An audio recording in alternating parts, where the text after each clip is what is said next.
Selamat sore, perkenalkan nama saya Wendy Kusuma dari kelas 10A. Saya di sini akan menjelaskan materi kimia tentang perkembangan model atom.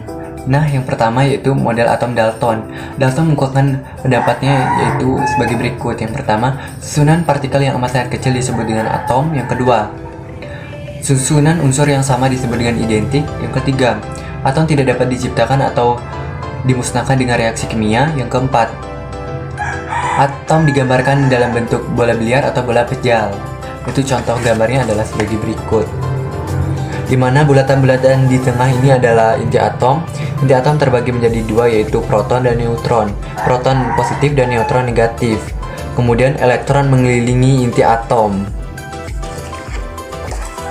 Nah, yang kedua teori atom J.J. Thomson. J.J. Thomson mengungkapkan pendapatnya pada tahun 1897 yang menitik beratkan pada bola masif yang bermuatan positif dan negatif yang tersebar di dalamnya. Teori ini didasari dari penemuan sinar katoda, yaitu medan magnet dibelokkan oleh medan listrik.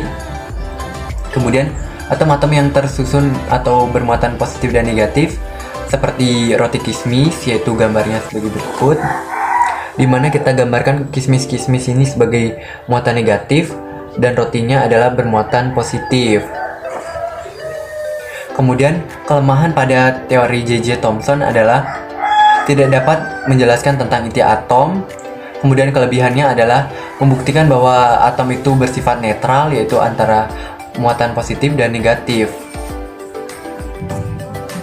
Kemudian yang ketiga teori atom Rutherford, yaitu berbunyi percobaan hemburan partikel, yaitu alfa menembus foil emas tanpa dibelokkan, alfa dipantulkan, dan alfa dibelokkan.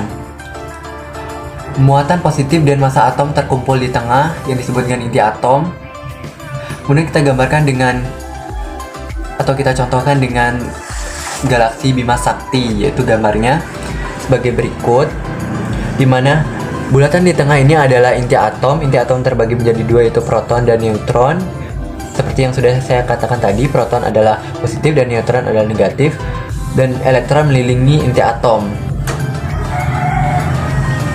Kemudian, kelemahan pada teori Rutherford adalah tidak dapat menjelaskan mengapa elektron tidak pernah jatuh pada inti atom.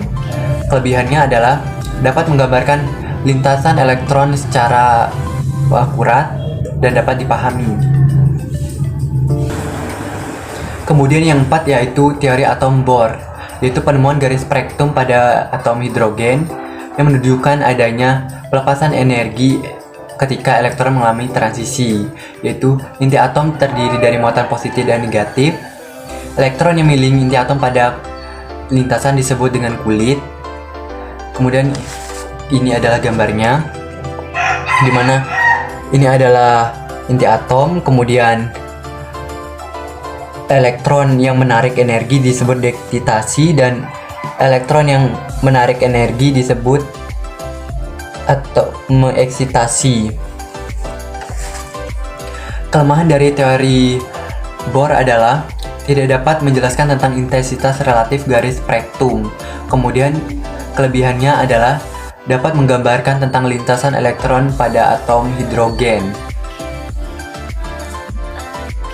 Kemudian ke teori yang terakhir yaitu teori mekanika kuantum yang dikemukakan oleh Louis de Broglie pada tahun 1924 yang menyatakan bahwa atom terdiri dari dua, yaitu partikel dan gelombang. Contoh gambarnya adalah sebagai berikut, di mana partikel-partikel yang sangat jauh atau tidak terlalu dekat ini disebut dengan persebaran elektron.